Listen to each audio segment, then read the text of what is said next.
Jewish life receives a very special meaning and rhythm from its kaleidoscopic variety of festivals, feasts and family occasions.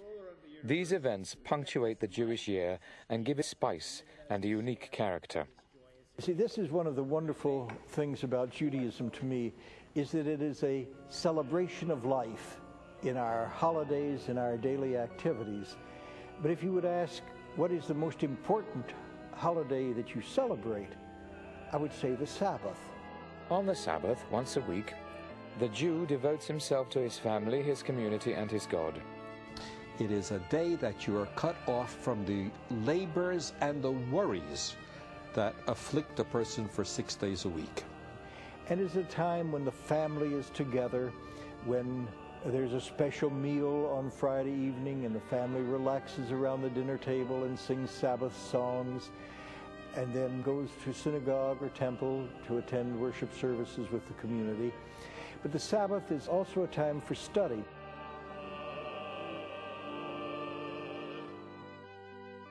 The three festivals, the Passover, the Feast of Weeks, and the Feast of Booths or Tabernacles, continue to be kept in the synagogue and the home, and they remain joyous occasions. The first of these three annual feasts is the spring Passover festival. In ancient times, Passover marked the beginning of the barley harvest, and it also was the anniversary of the Exodus from Egypt. In ancient days, the pilgrims in Jerusalem on Passover would sacrifice and eat the paschal lamb in grateful remembrance of these events. The Last Supper of Jesus is generally regarded as having been a Passover meal.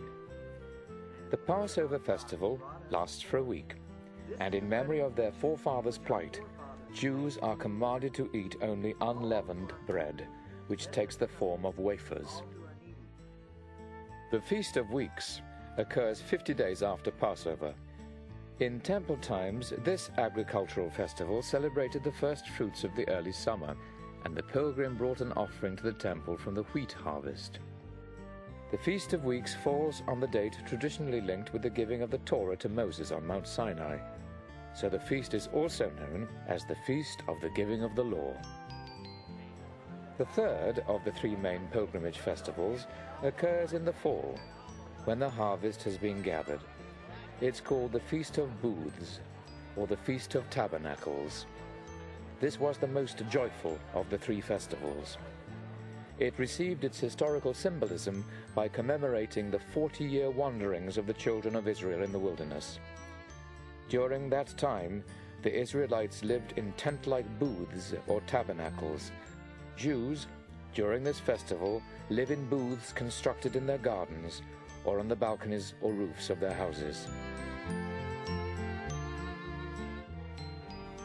Those are the very joyful experiences. Now we have solemn occasions too in Jewish life. The holiest days of the year are Rosh Hashanah, the religious New Year, and 10 days later, Yom Kippur, the Day of Atonement, in the fall of the year. And these are the times when the focus is not on the home as it is in the other holidays, but on the synagogue or the temple, when Jews gather to ask God's forgiveness for the sins of omission or commission of the past year, and to seek to begin a new year with a clean slate. Now those are the major solemn occasions and festivals that we celebrate, though I have to add that Hanukkah, which is the only holiday we celebrate that is not based in Hebrew scriptures, has become a major holiday, probably because it is at the same season of the year as Christmas, but it is a time for joy and celebration based on a wonderful story of the first victory for religious liberty in recorded history, found in the Apocrypha in the first and second books of Maccabee. And then we celebrate Purim, which again is a minor holiday because it isn't found in Torah, but is found in the Hebrew Scriptures, that celebrates again the emancipation of Jews from the tyranny of a despot who would destroy us. When the Jews were in Persia, an enemy rose against them, and the queen was a Jewish queen, and she helped and saved her people at that time. We have a big celebration. Kids get into costumes then, and all kinds of cavorting goes on, and they have a great, great time. They love it. Freedom is a theme that enters into all of these major holidays.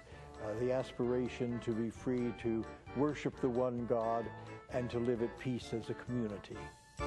The second cycle of special Jewish occasions consists of the milestones in family life. These milestones start with marriage, which in Jewish tradition has two main purposes: procreation and companionship. Weddings can be held anywhere, but the synagogue is a favored venue.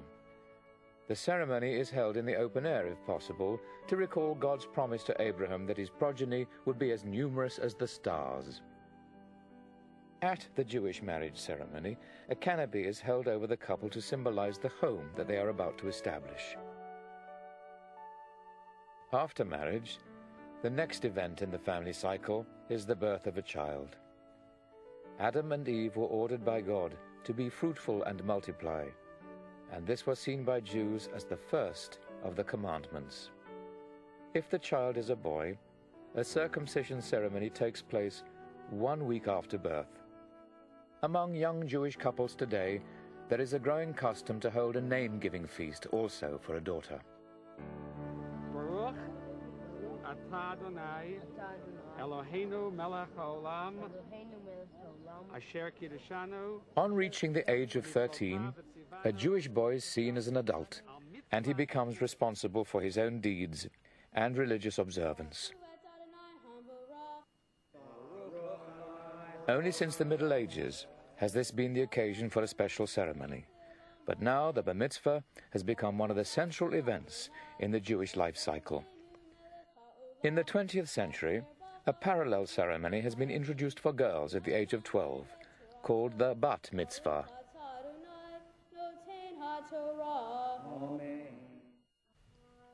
Jewish laws of mourning are detailed. Burial should occur as soon as possible, a practice reflecting Judaism's origin in a hot climate. Orthodox Jews oppose cremation because they believe that it denies the possibility of bodily resurrection, but cremation is permitted in Reform Judaism. Since life is so precious, Jewish tradition says that death must not be precipitated by euthanasia or by the smallest action that may hasten death. Overall, the basic ethical principle is that if a human life is at stake, any other law falls to the side. Saving human life takes precedence over everything. There are only 3 prohibitions that are higher than preservation of life. That is, you can't do these things even if it means somebody else dies.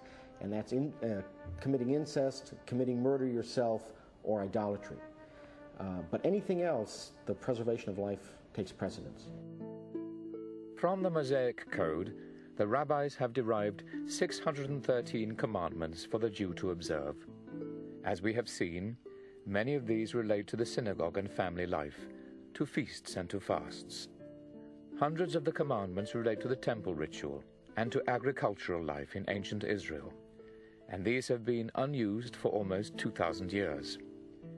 But other commandments affect every corner of everyday life. The most obvious are the dietary or kosher laws. Many kinds of animals are totally forbidden, including shellfish and any form of pig meat. There are basic rules for the ritual slaughter of animals to ensure a quick and humane death.